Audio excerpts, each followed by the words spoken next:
Thanks. Maybe a very short introduction for those who do not know me. I'm based in the Netherlands. I'm Dutch. I have over 3 decades experience in rural water supply.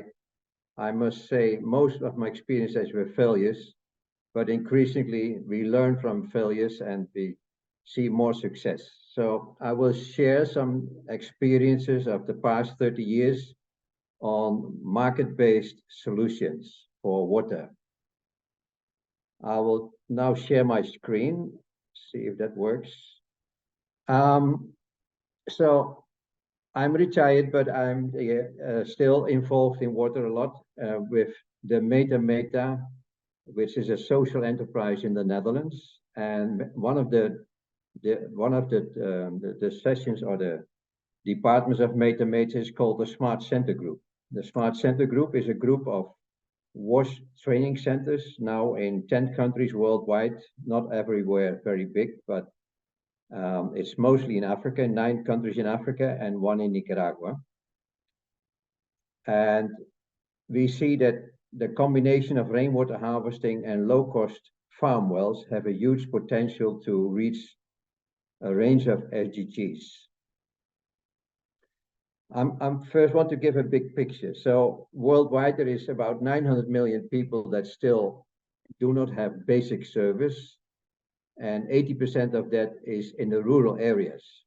And basic service, you probably know the SDG 6 indicator for basic service is an improved water source in less than 30 minutes round trip. And many of this group live in areas where there is few people, maybe 50 to 100 people per square kilometer. And to get basic service with a pipeline or with water kiosk or with hand pumps is very expensive. It can be anything between $50 and $150 per person. And that high cost is probably the main reason that the rural people, especially in Africa, but also I guess in other countries in Bangladesh and India, are left behind. So we think that we have a solution. That is, I would like to have a proposition and ask you this following. So we say to provide basic service in rural areas, it is more cost effective to subsidize farm wells than to subsidize communal wells. And then maybe Joey, I would like to see hands, or in the chat box, you say agree or disagree. Can everybody vote and say agree or disagree? So go to the chat box, just say agree or disagree.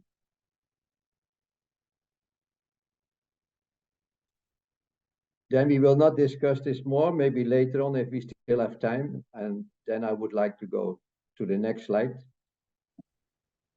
So we all know the climate change is a big challenge, and to adapt, we have to store water.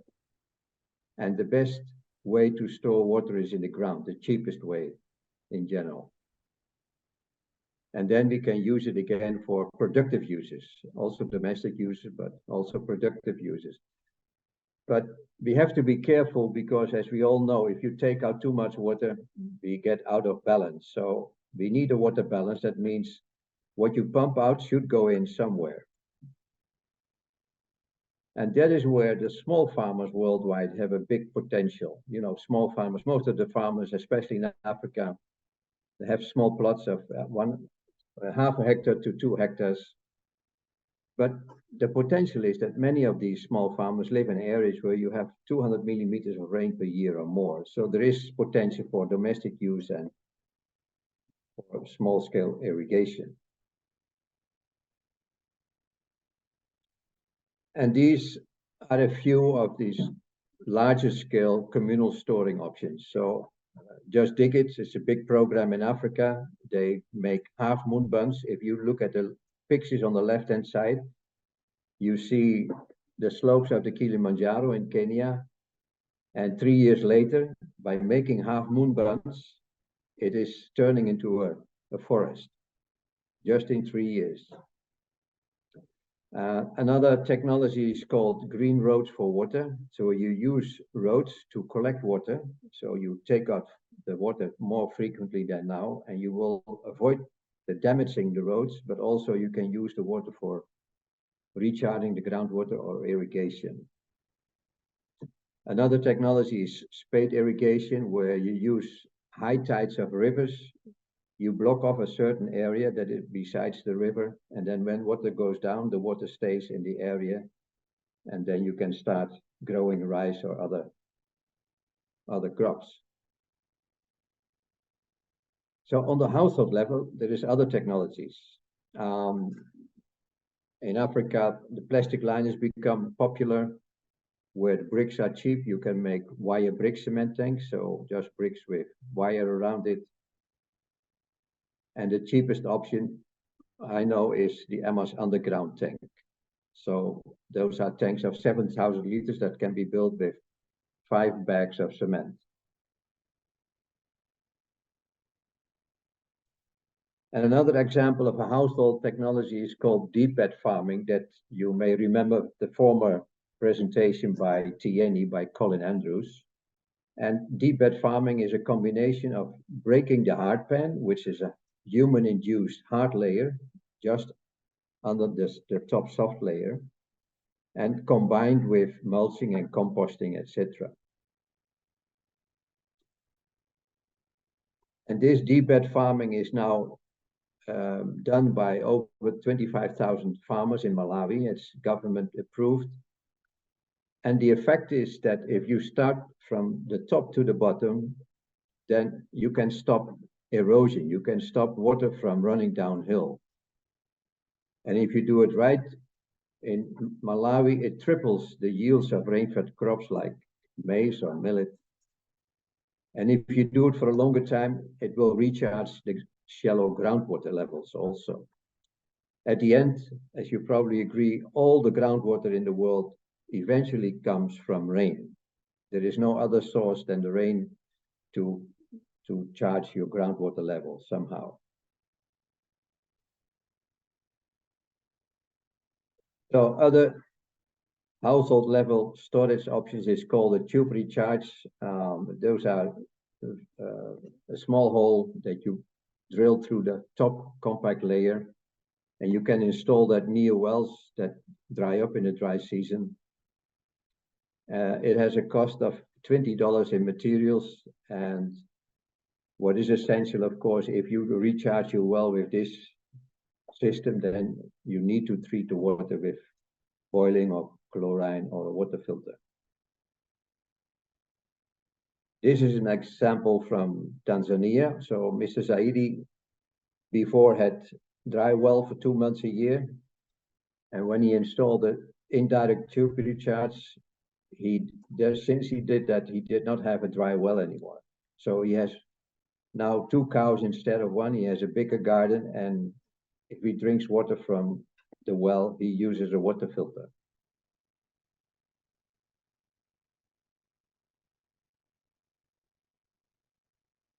So in short, the logic is that rainwater harvesting combined with farm wells, so wells at premises, is rural development. And low-cost wells are possible with innovative new technologies. And we have a range of these technologies, which is called smart techs. And SMART stands for simple, market-based, affordable, repairable technologies. And in the past 15 years, there's over 10 million people in Africa that got water with smart techs. And examples are manual drilling with Emma's or Mzuzu or Shippo methods. There is pumps, Emma's, row pumps, solar pumps. For Asia, there is many more solutions. You have, now low-cost electric pumps. The blue pump is a Gibon pump that costs $15. The next one is the row pump in Cambodia. In Cambodia, there's over 6,000 of these row pumps on hand-dug wells. There is pedal pumps, the treadle pump, promoted by Kickstart and promoted by IDE. There is small solar pumps, for household that even fit in a 2-inch casing. But there is many solar pumps in India at the moment. On the right hand, you see the future pump, which is a piston pump with solar energy. So there's a whole range of water pumps, which in general, the pump is a lower cost. The bigger cost in general is the well, especially if the wells are deeper than 10 meters. You have to invest in a casing, etc.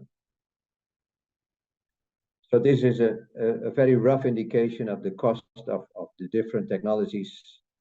The extreme low cost well is that I know is the well made with MS drilling. It's a very small casing, and a 20-meter deep well cost around $200 to $400, including a pump. So that can be feasible at the household level. Again, if you have shallow wells, we always promote household water treatment, like water filters.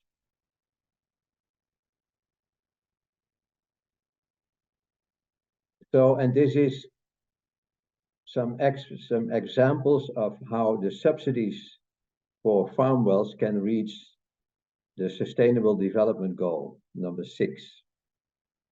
So, for instance, the Smart Center in Zambia went to areas where people did not have basic service, and they subsidized 500 wells with only one condition for the subsidy. And that condition was make income, make profit with the water. No other condition, just generate income.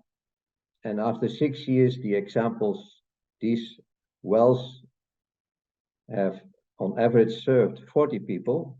That was confirmed by the IRC evaluation recently. And the cost per capita in Africa was $25, so that's similar as communal wells for urban areas. 92% of the pumps are functioning, which is much higher than the communal wells. But an interesting effect is that the subsidized wells created the demand for full self-supply wells. So over 150 families already funded their wells with their own money as a result of the examples with the subsidized wells. In Tanzania, we have similar examples. We started there 2005 with 700 subsidized wells funded by the Dutch government. And now there's over 15,000 systems, and over 60% of those are paid for by the families themselves. Another example is Nicaragua, where we started with the rope pumps 30 years ago. And there is studies that indicate that in Nicaragua, these pumps generate an additional income of $225 a year. So these farmers have generated over $100 million on increased incomes. And that was a result of $2 million of aid money.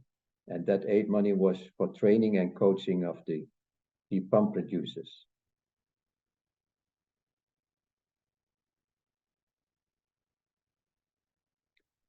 And on the Yakana website, you can see there is a monitoring, and the top line is the subsidized wells, and the bottom line is the self-supply wells. And you can see that even if the subsidized wells would stop, the self-supply wells would go up. But of course, there's still many poor families in Zambia that cannot fund themselves. So the poorest we need to subsidize. But the examples, again, can create the market for full self-supply.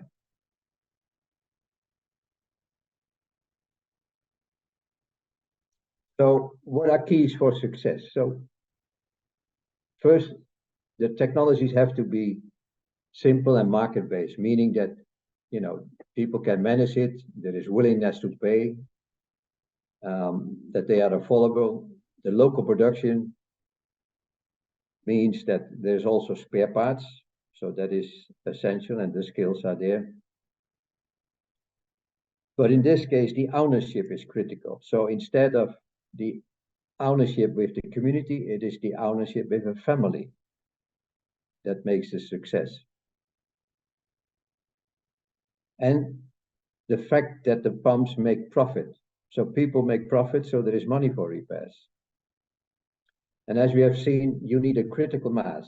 If you install one row pump in a village, it will not convince people, see it as a curiosity. But so in a village of 100 families, you probably need to install at least 5, but maybe 10 of these pumps before the other people say, hey, I want one also.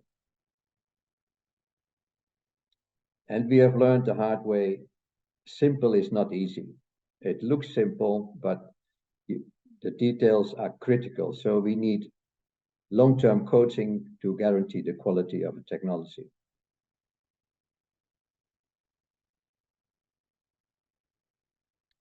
So what are the target groups for the Finnish program? We see two target groups. One is those that do not yet have basic service. So as you know, we promised that by 2030, everybody should have at least basic service. So that target group could be reached with funds from governments and NGOs, because they should have subsidies to also reach the people in rural areas. The second target group is those who do have basic service.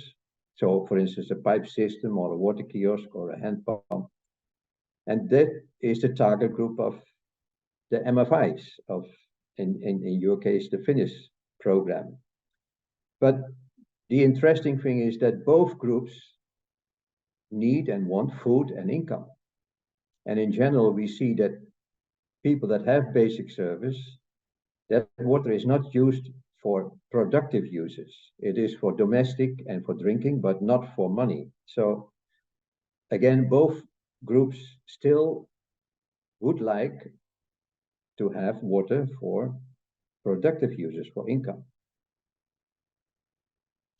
And we have examples that even with half a hectare, families can get out of poverty. So in the rainy season, you can grow maize with these options like deep bed farming and grow enough for the family, sell something to the market, but you can also grow some for your chicken. And if you have a well in the dry season, you can then, you still have water for domestic use, but also for irrigation of a garden and maybe some livestock.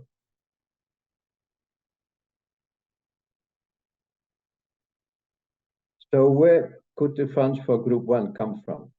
As I mentioned, I think all the parties that are interested in our promise for the SDGs, so all parties that are active in poverty, food, gender, water, work, and climate, they could or should have money to subsidize or co-fund the Group 1. And we think that, at least in Africa, but probably also in India and Asia, at least 50% of the target group can have basic service with locally produced technologies. So if you would calculate it on average $25 per capita, that would be $8.7 billion, which of course is a lot of money. But last week in the Stockholm Water Week, they said that we would need $35 billion per year to reach the SDG 6. And so, again, this is a lot of money, but by using more locally produced technologies and smart technologies, you can really reduce the cost. So we think you can reach the SDGs for much less than the 35 billion. And the funds for Group 2, that's where the MFIs comes in, the group loans. Carbon credits have a huge potential to fund things like deep bed farming. So, and there probably are other potential funding mechanisms. So in conclusion, if you maximize the rainwater harvesting with options like deep bed farming and other technologies, you can double or triple your food production. If you have a farm well, you have domestic use and food in the dry season. And if you have the combination, you have 6 SDGs for the price of one. So one of the recommendations that we have for NGOs or others that want to reach SDG 6 is invest part of your wash funds for communal supply and invest it in productive supply, farm wells, and convince yourself. And then we come to the pub quiz. The 3 actions that we need all start with a T. And I would like you to put in the chat box again what the second and the third T stands for. So the first stands for trading. And what is the second T stand for?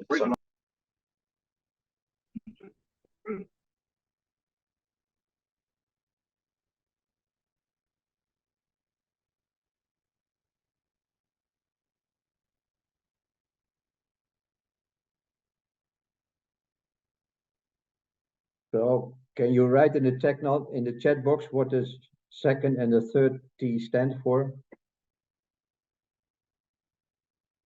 I see trade and technology, which is okay, but the real solution is that the second T stands for the training and the third T stands for training. That's a good one. That's a good one. So it is basically training on all levels. It is training of policymakers on new approaches. It's training of donors on impacts if you do it differently. It's training of local well drillers. It's training of pump producers. It's a training on all these levels that we need. And with investing in this training, we can reach the SDGs at a much lower cost than is what is calculated at this moment.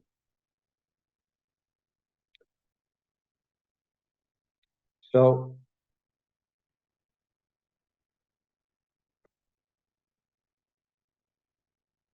I come back with the same proposition. Maybe some of you have changed your mind already, but if you want, we can discuss it. But I would like to go to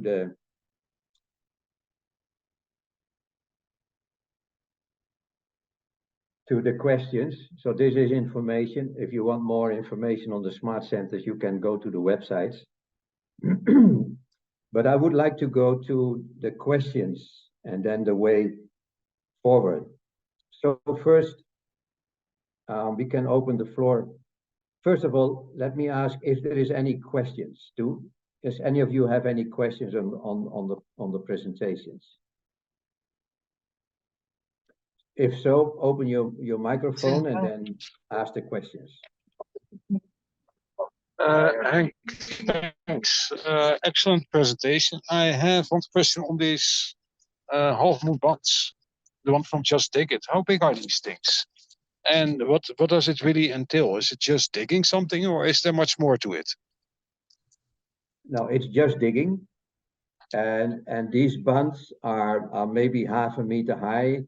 So you take away 1/2 meter of soil and you put it on the sides and you make a dike, a bund.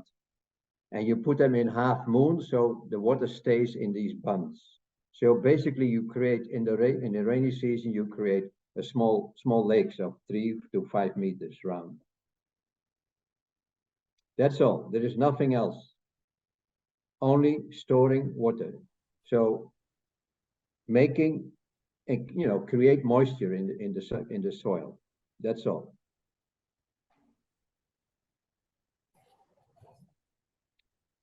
Any other question? Yes, I would have a couple of questions. Thanks for presenting. Can I go? Yes, please. Yes. The first one was just mainly to see if I understood everything correctly that you're saying. You talk about productive wells. Is the ambition, mainly to get productive water, access to productive water for productive use? Or is that also a way of seeing productive water as a means to generally increasing access to basic water services? Yeah, good question.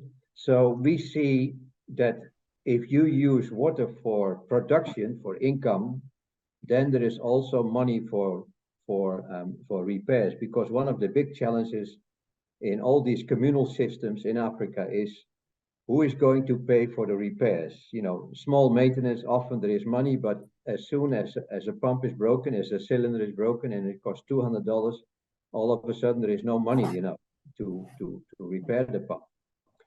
And we see that if water is used for income, then you can use it also for domestic use. For instance, if you have a shallow well for irrigation and you combine it with a $25 water filter, you also have drinking water. So we say we can reach the SDG 6 more effectively and at a lower cost with water for productive use than water for just drinking and domestic use. Does that answer your question? That does answer my question, yes, thank you. So I could imagine that that is a criteria for probably very much dependent on the setting of where you are for, let's say, a loan, if you, to know what is the water going to be used for. Yeah, of course, this is only in rural areas. It's not in peri-urban. So this is specifically rural areas where you have few people in, you know, if you have 50 people per square kilometer, then and then, you know, the distance to the well is 30 minutes walking return trip. Then if you would install a big machine drilled borehole and imported hand pump, that would cost you, you know, $100 to $150 per capita, and you would still have only water for drinking and domestic use. Now, if you would have a few farmers in that same area and you install the well at the farmers, these farmers then, and that is the experience from Zambia, these farmers share water, and that water is counting for SDG 6 because you provide domestic use to your neighbors. And the farmer that has the well, he can use the water for production, for chicken, livestock, fish, agriculture, irrigation, whatever. So that is why we say with the same money, you can have much more effect with productive uses than with just domestic use. That makes a lot of sense. One or two more questions. Let me start with one. Yes. Have you started working with MFIs on loans for these sort of pumps? And if so, what is a good repayment period for these type of loans? Good question. I know that MFIs and microcredit is often seen as the key for production, for small enterprises. The interesting part is that all the subsidized wells and pumps that I mentioned in these examples in Zambia, in Tanzania, and even in Nicaragua, I don't think there is even 5% of those that were paid with microcredits. People make it an arrangement directly with the shop, and they make a payment. Sometimes they pay in 2 or 3 installments, but hardly any microcredit was involved in this. And that may be different for Asia, but these are the experiences that we have until now with these technologies. That's very interesting, but then that probably also means that the shops need to have a certain amount of flexibility to provide upfront equipment without the payments. Yes. Well, it's often, that is another advantage of decentralized production, and that people know each other, this social control. So the combination of these things, I think, make that people sometimes get a credit from the local shop to pay in 1 or 2 times, or they wait until they have money and they pay it in one time. Yeah, thank you very much. I would have 2 more questions, but maybe somebody else wants to go. Sure.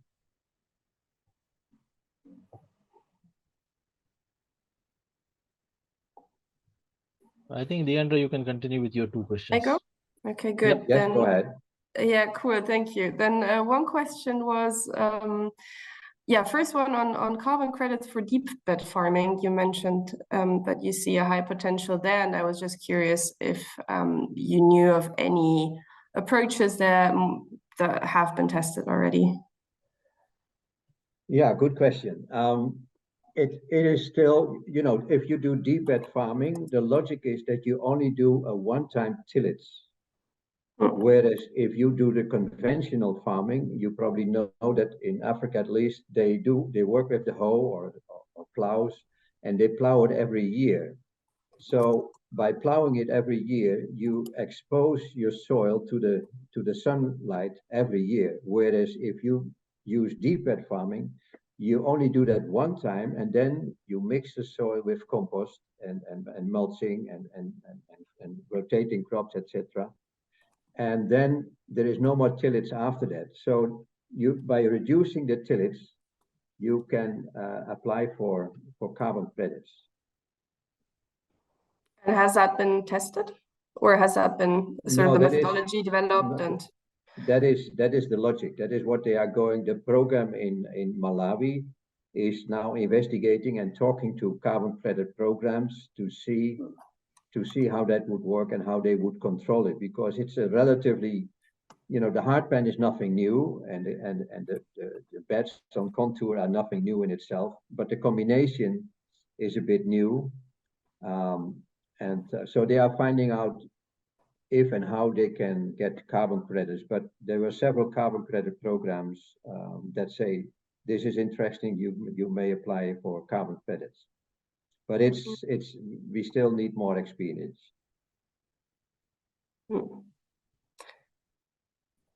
Very interesting. And then, yeah, my last question was mainly maybe your reflections or insights. I was very curious about, why do you think that the privately owned wells have a higher functionality than the communal wells?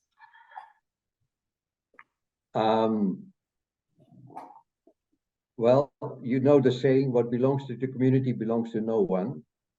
That's one thing. So with privately owned wells, with a well-at premises, the ownership is very clear. That is one. With privately owned wells and with the income from the water, people will repair the pump because they depend on the water for their food and their income. So as soon as there is a problem with the pump, they will call the local blacksmith and say, hey, repair it because I need to irrigate my tomatoes. So both the combination of the ownership, the clear ownership, and the income generation is the reason why privately owned pumps have a much higher functionality than community-owned pumps. Fair enough, the tragedy of the commons. Thank you very much. I think that was it. Thanks for the good questions. Welcome. Other questions? Remember, there is no stupid questions, only stupid answers, so don't be afraid. If you have questions, please ask them.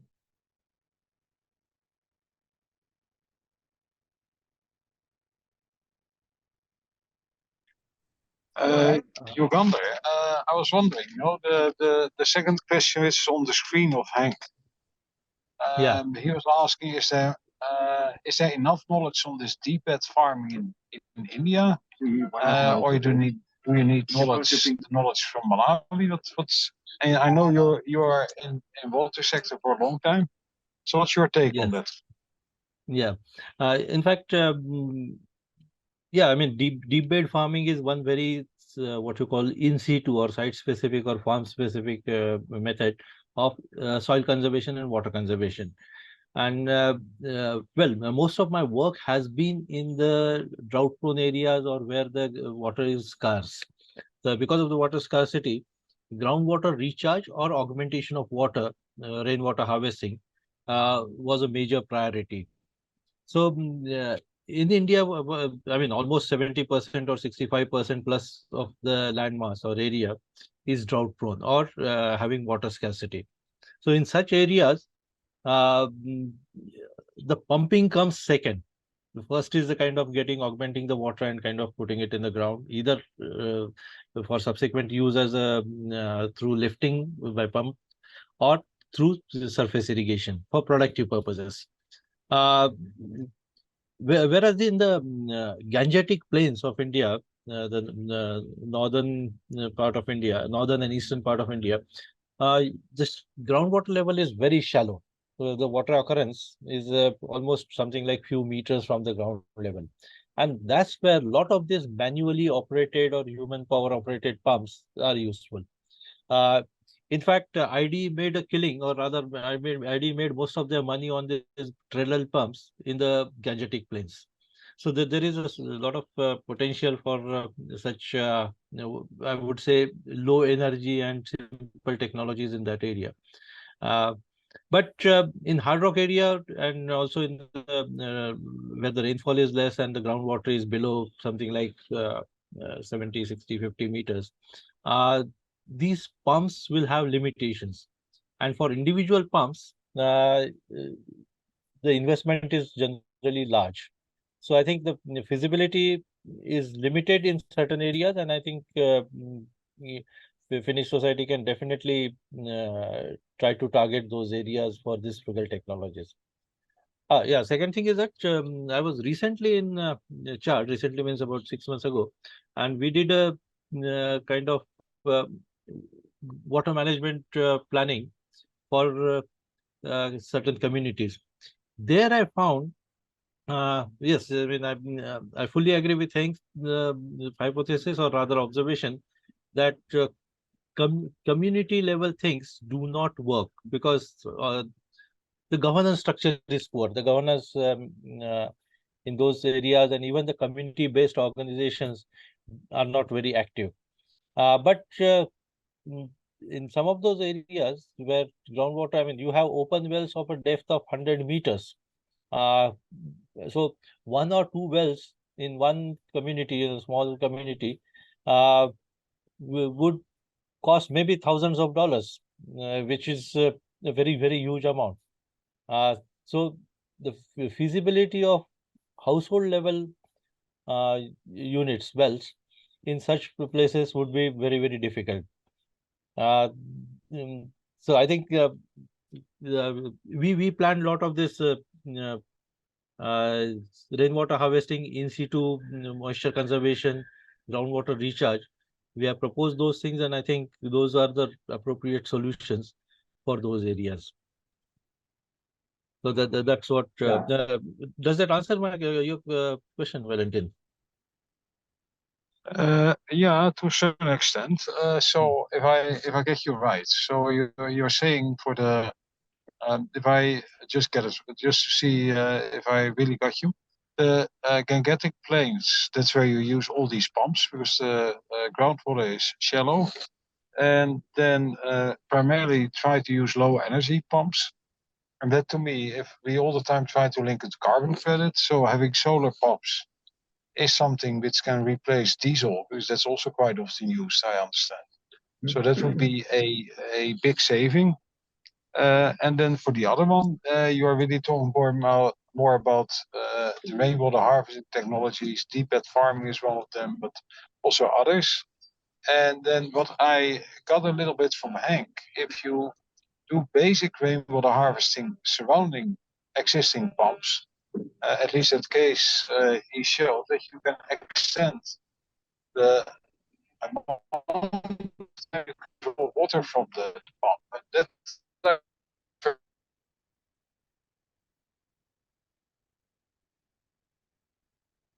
You're breaking up. We lost Valentin. Can you repeat? So I was saying, I don't know where you lost me, right? So I was talking about the replacing diesel pumps with solar in the Gangetic plains. That would be, I think, definitely a straightforward carbon footprint reduction. And for the other ones, where I understand the other 70% of India, groundwater recharge is really the key issue. So we talk about different technologies, including, I think, deep bed farming is one of them. But then Henk gave an example, which I thought was fascinating. One of the he was doing a rainwater recharge close to a pump. By that, he could extend the lifespan of the pump by 2 months. actually covering the entire year. And I think that's something very interesting. So my question was, have you experienced something similar in India? I hope I didn't break, no? Yes, yes. This, what you call that induced recharge measures and what you call recharge shafts have been common in India, particularly in the hard rock areas of peninsular India. And this technology works. So the only thing is that the costing has to be seen uh, because it is slightly expensive technology as compared to shallow recharge. Uh, so uh, where it is extremely uh, required, where water scarcity is much severe, in those cases, definitely it will work. Yeah. Maybe a few observations, because you made a very good observations, Yugandhar. Because if water is 50 meters or 100 meters deep, household level technologies are not fit, because then you need communal systems, you need a bigger borehole, this is more expensive for the pump, etc.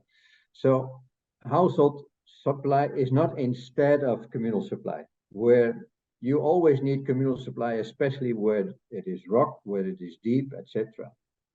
So there is no one silver bullet. The logic again is that in each situation you should try to find out what is the most cost-effective option. Our point is a bit that automatically people start with complicated technologies where we say, look, let's first see if you have low-cost technologies. If that doesn't work, then you can still go to the high-tech and the imported technologies. So that is one. And I know in India there's a lot of rainwater harvesting and recharge system. Again, the logic again is to see how can we reduce the cost of recharging it at the groundwater at the household level. And so the logic is to have all options in a certain area, and then per area see what is the most cost-effective option. And in India, you have many more technologies than in Africa, so you are advanced. Even the drilling technology, we learned it from people from India. 30 years ago, we invited people from India to learn us how to do the sludge technology. So we learned a lot from India. And that it could be another benefit of this program, eventually cooperation with Finnish, is, we can learn from each other. We can stimulate South-South exchange of experience.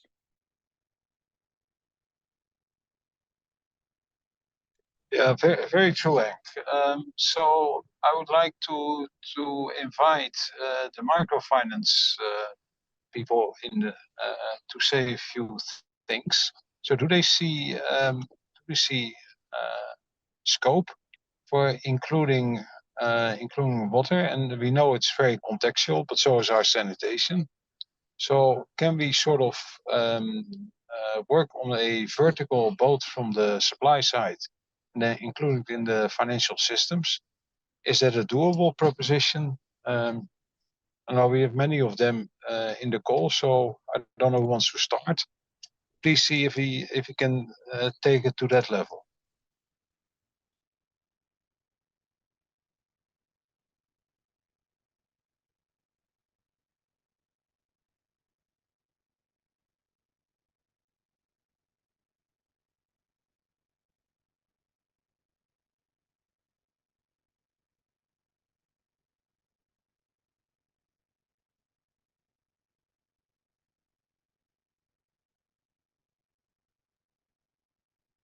So did we lose the people from the microfinance, or there is no Or answer?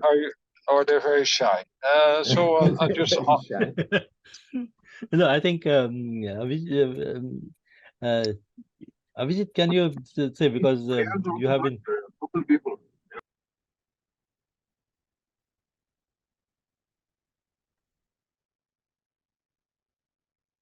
Yugandhar, I always like to go last. Okay.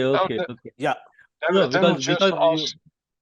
Yeah, but we can ask Wahida or Mojibur also to say something, right? Then Abhijit can still go last.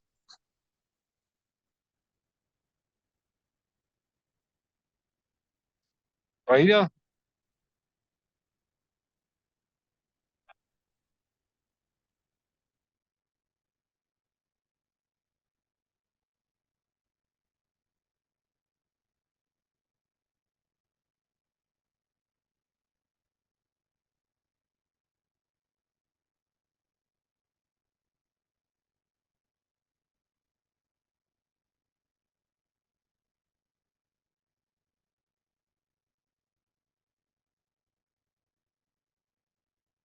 But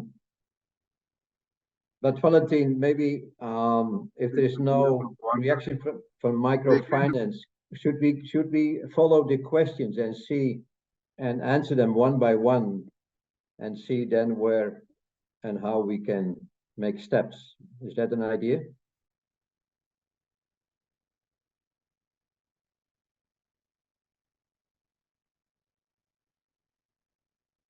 Yeah, it can be, but I'm not sure. Maybe they're just mute. Raida, do you want to say anything on this, or you rather give it a miss and we go through the questions?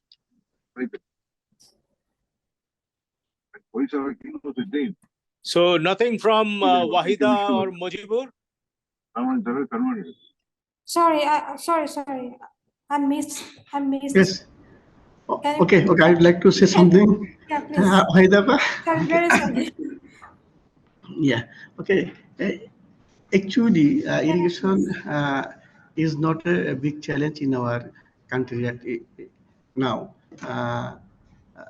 I think it was very big challenge before 30 to 40 years ago, but Bangladesh government and other NGOs have taken different initiatives and introduced some technology in our country so that day by day this situation is improving. But in the region of northern part of Bangladesh, facing some irrigation crisis during the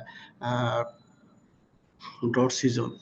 But most of the farmers are using mechanized pump and they are harvesting underground water. And some people are using groundwater like rivers, lakes, and ponds like this. But I think microfinance, microfinance institute can play a vital role to provide some loan to the farmers for purchasing pump or others irrigation materials to the farmers, those who are facing drought problem, irrigation problem in their drought areas. But in Bangladesh, some NGOs are working on it, and in this and besides these NGOs, Bangladesh government like BATC, Bangladesh Agriculture Research, Bangladesh Agriculture Development Corporation is working on it. So I think in our country, governments and NGOs and other private sectors is involved with this process, and they are providing their support as they.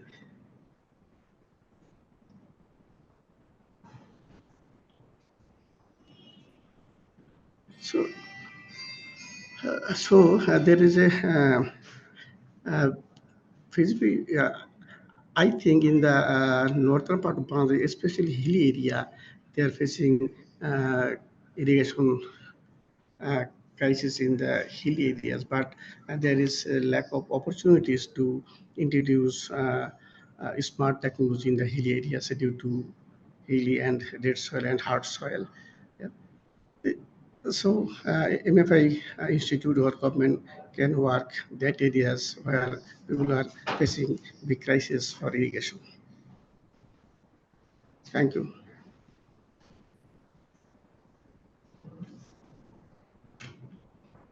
Can you summarize, Valentin, because I did not hear everything well, but maybe you can summarize. Sure. So what I got from I couldn't see your storm, but from the points I think it was Muslim.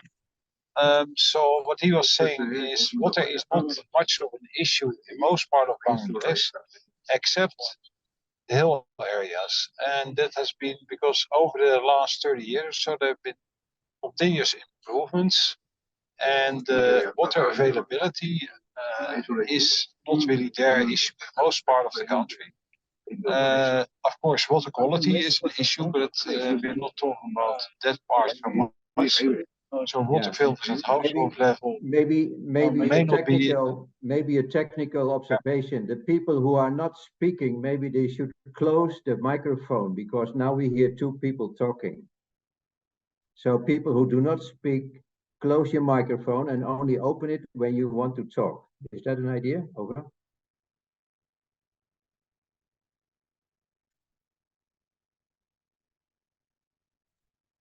Yes, good idea. So basically, I think that was in a nutshell what he was saying. So there is an opportunity in the hill areas, which have a little bit more tendency of drought prone. They may have some hard pen. So there it's and that's northern part of Bangladesh, maybe also Chittagong hill tracts. But it's not definitely the area where Finnish Mondial today is very operational. And I have no idea, Wahida, if you're planning to expand into those areas. I don't think immediately, so this could be something to consider going forward, but not, I think, Wahida, if I got it right, not for the immediate future. Yeah, Valentin, thank you. Yes, we actually are not operating in the hilly areas so far, but we have some drought-prone area in the north and flat-prone area in the south. We are working there for the climate adaptive technology. So there we have scope to work in those areas. And yes, we do not have any plan to expand to the hilly areas recently. Yeah. And regarding microfinance, and regarding the financing, the MFIs have water loan, and at the same time, they call it wash loan. So sanitation and water is covered through the wash loans, but I should say the specific needs, it has to be catered to the specific needs. So that is a very generic product they are offering at this moment. It needs to be catered to their specific, say the flat-prone area and the hill area are their contexts are really different, and we need to cater to their demand, their requirement. That is not happening at this moment. So there are opportunities to working for other for each areas for the context. Actually, if we contextualize the products, then there is huge opportunity to work in the different areas of the country, because we say it's a plain land, but still we have some climate related context in Bangladesh. Yeah. I think we should distinguish the two groups. One is, the deep bed farming, which is an agriculture tool with rainwater harvesting. That is one. And then the other is the home water systems, a well with a pump and a filter. So I think we need to distinguish the two things for future interventions. So is it an idea to follow the questions again and see what your answer is? Because one is the knowledge of deep bed farming interesting in either India or Malawi, either India or Bangladesh? That is one question. And I think they say some areas, yes, but they have already also technology, so that has to be seen. But I think the most important, at least for us, would be, is it interesting for Finnish to include home water system to your sanitation system? You already said that you would like to, but then the question is how to fund it, because then you need, to assess the options in each area. So that would require funding.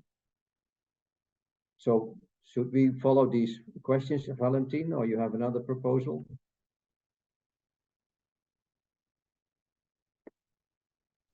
I'm okay with following. I don't know if Abhijit wants to say something first, or you are happy with going with the questions, Abhijit?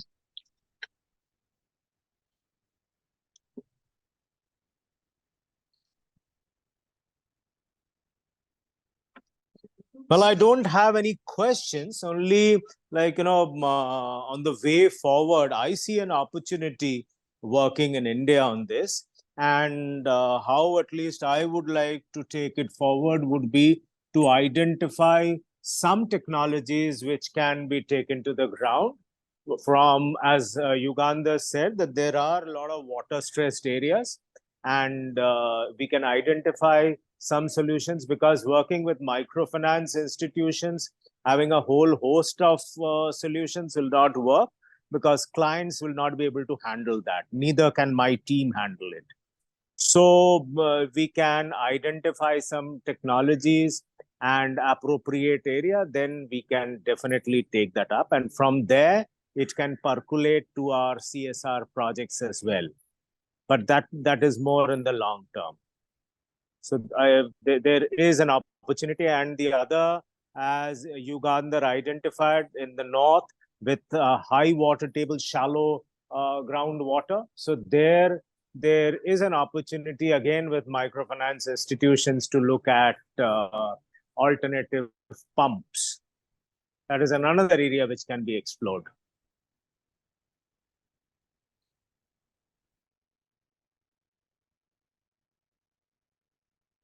Great, Abhijit. So if you talk about the first one, what kind of technologies maybe it's not for maybe for you to answer, or for Henk or Uganda, but what sort of things are you thinking about? And if you talk about, does it fit within the microfinance range? That'd be a follow-up question. I think the treadle pumps and the shallow lift pumps will definitely fall in the microfinancing. In fact, many of these technologies have been promoted by us in hard rock areas. Actually, ID also went for drip irrigation, small unit drip irrigation for small holders, literally for something like 40 square meters, 50 square meter farms. Those were totally financed by microfinance. So I think the potential is there. The only thing is that these are what you call, we have to identify those niche areas and then find out.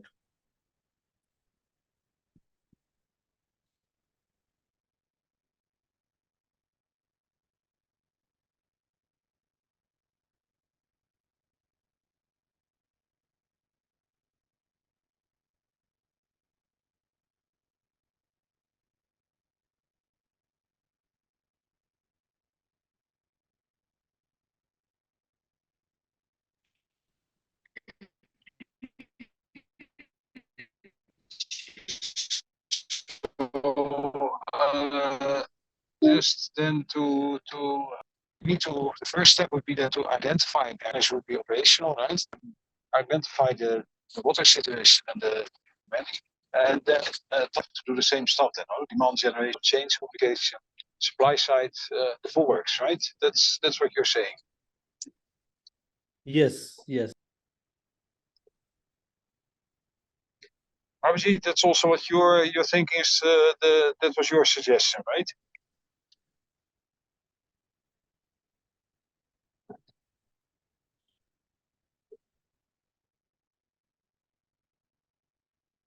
Yes, Valentin, something similar.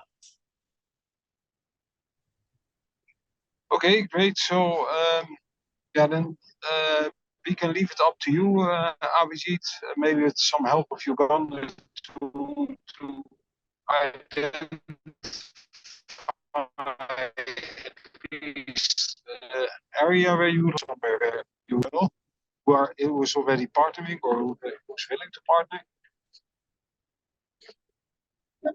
And then if you have done that, then step 2 is to come, and that's maybe where you can come in, Henk, also to have an input in the kind of technologies we should be looking at. And then just like Abhijit is saying, confine it to a couple of them, and then do the full works. Right. So I'll add a step, Valentin, in between, that we may have to do certain pilots so that it is demonstrated and people believe that there is it delivers, and then microfinance institutions, because then the demand will also be there and microfinance institutions will of course come in. Good. Now that sounds like a plan, right? yes, I very much agree with that pilot. We call it a critical mass. So before people will even invest in any new technology, they need to be sure that it functions for them, that it is beneficial for them.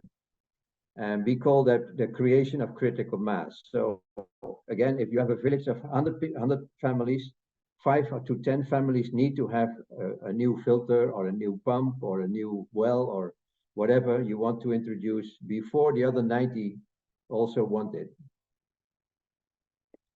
So I now have a slide with a few suggestions, but again, you can give your opinion.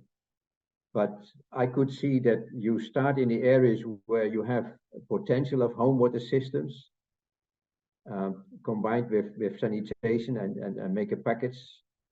Then make an inventory of what is in the area, what is available already, and then if other technologies can add something, are they cheaper, more attractive, more effective?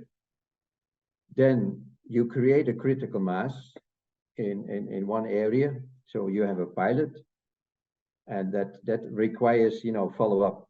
We need to make sure that the technology is functioning 100%. That is the first condition for any success of the technology, and then later on prove that it generates income and has benefit.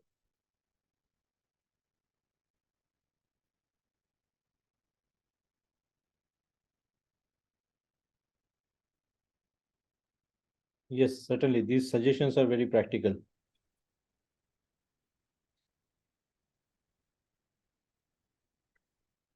Okay, and maybe you have other suggestions. This is just a few from our side, but you probably have many more suggestions how to go on. What would be the next steps?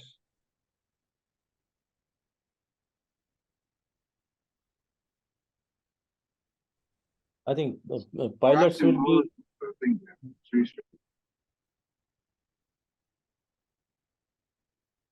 Yes, Valentin, please continue. No, no, it's fine. You were saying something, Bambu, so I just switched it off. Please continue. No, I was saying that the suggestion which Abhijit gave, the pilots, is I think could be the first step in this direction. Great, yeah. And Yeah, a little bit of fully agree. assessment is also needed as to which areas we should focus on for this pilot. Maybe one from a water surplus area, one from water scarce area. That's a great idea, I think. So we start Correct, with yeah. So we start with assessment or area selection. Then from the area selection, we go to assessment. We have two different types. Then we identify, if I just give the steps, right? We identify possible technologies, then we go for pilots. And if that then works, then we can integrate it with microfinance, but also work on the supply side and demand generation materials. Is that a consensus, Abhijit, Uganda, Henk? Yeah. For us, that would be good. Thumbs up, Valentin. Okay. And then can I add one thing? Because water always intrigues me that I know, Leandra, you know it as well, that Aqua for All managed to get this carbon credits for water filters in or water supply system in Odisha, right? And if we do some of these things, I think we should integrate from day one.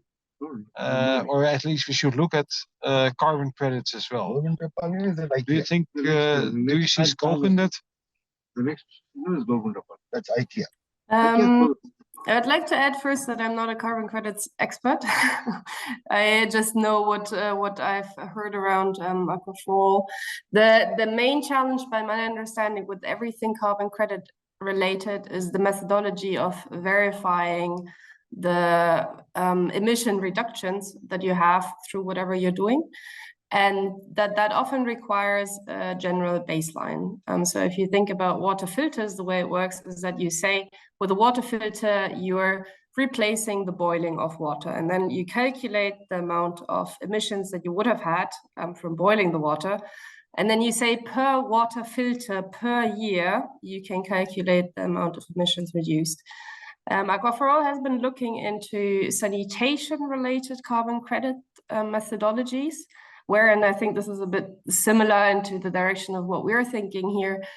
is that, again, it's a bit challenging to get to a baseline. So let's say you're looking into replacing a pit latrine with a dry container-based sanitation solution. Then you need a baseline of what are the average emissions of a pit latrine. And now quantifying these average emissions of a pit latrine is very challenging, because you surely know pit latrines look different everywhere. Depends so much on if they soak away or whatever they do. I don't know so much about carbon credits from carbon sequestration in soil, but I could imagine similar challenges here could be that you need to get a baseline of what exactly are you managing to sequester. Yeah, so it's the whole carbon credit methodologies, from my understanding, are generally very complicated to establish baseline scenarios that you can use at scale, because that is only when it starts making sense. So I guess it would be interesting to keep that thought in mind and to think if there is a possibility. Yeah, but for now, I find it challenging to see where exactly it can be quantified easily. Yeah, maybe a bit more on carbon credits. I 100% agree. It's not simple. It's complicated, and it only is possible if you have higher numbers. To give you an example, last week in Stockholm, we talked to filter companies like Agua Clara in Kenya. They have already 8 years carbon credits. They earn $250,000 with carbon credits for 10,000 filters. But that took a lot of monitoring, and you have to invest the first 2 years, you have to invest yourself to create a baseline. So again, it's not for pilots. The carbon credits are not fit for pilots. So you first have to make sure that you have a large volume. Otherwise, it's no use to start it.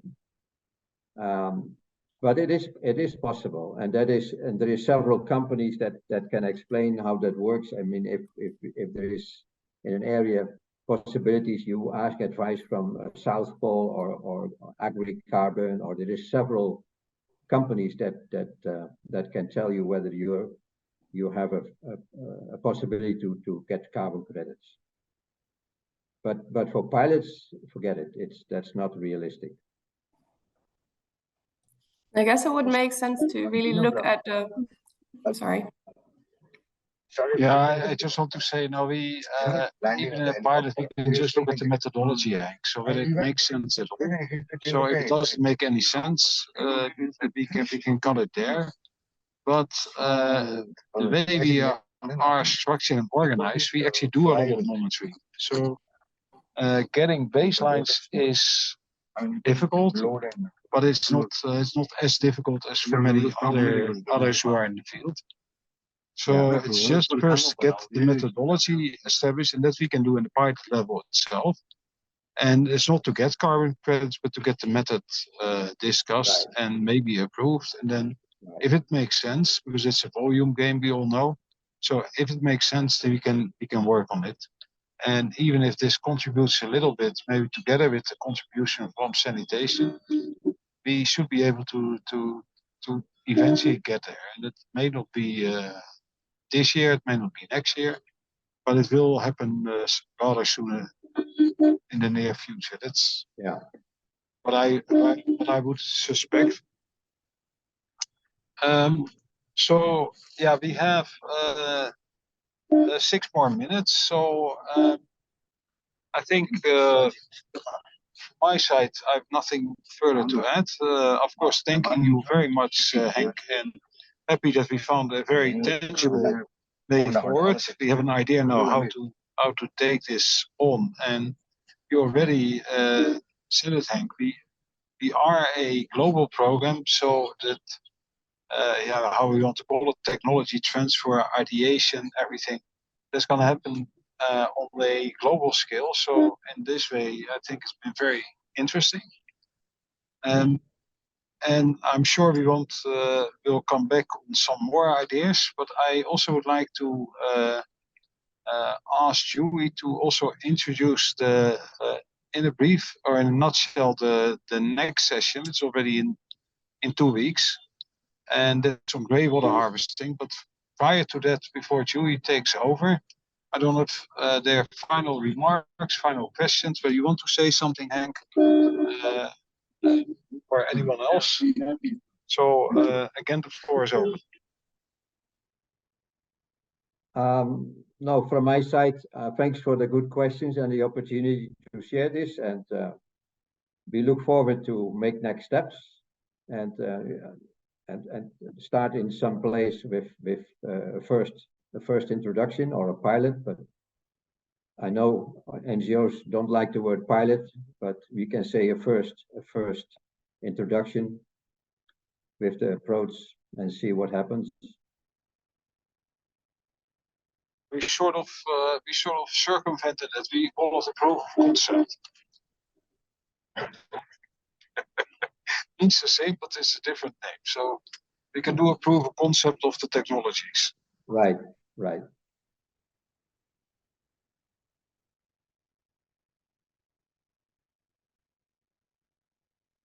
Are there any further remarks, questions?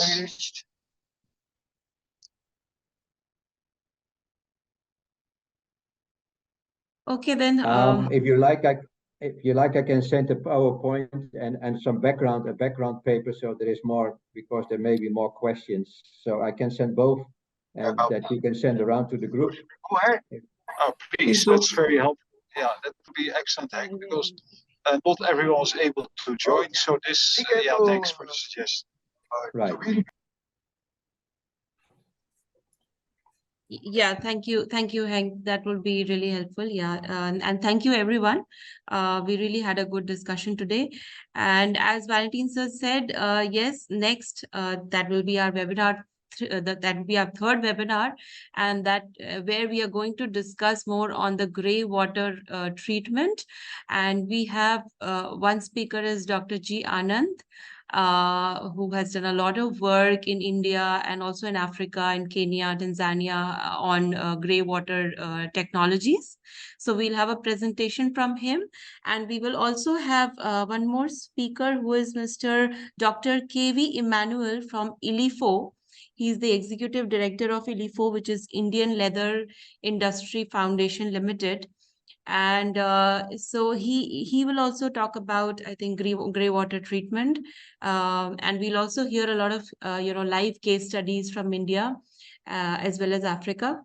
So yeah, that is, I think, am I missing on anything, Valentin, so you can add?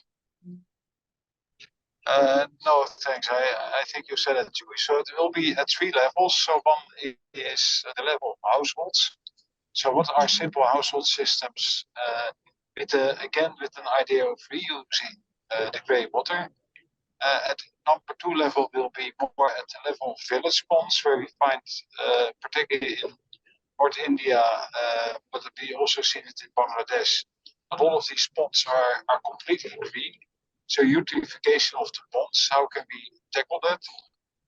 And the third one is more an urban phenomenon, where lakes in cities or near cities are completely polluted. And what can be done about it? How can it be tackled using nature? So it's going to be very much focused on nature-based solutions. And we'll try to also the financing at the same. By the time they reach, it's fine. Okay. That's all, Julie. Okay, sir. Yeah. So, okay, good. So I think we all heard you well. So it'll be at 3 levels: domestic and ponds and communities, as well as for the urban settings, which is like cities and wastewater treatment from there. So great. Thank you, everyone. And I think we are really looking forward to the third webinar now. And thank you, everyone. Yeah, that's it. Yeah. Thank you.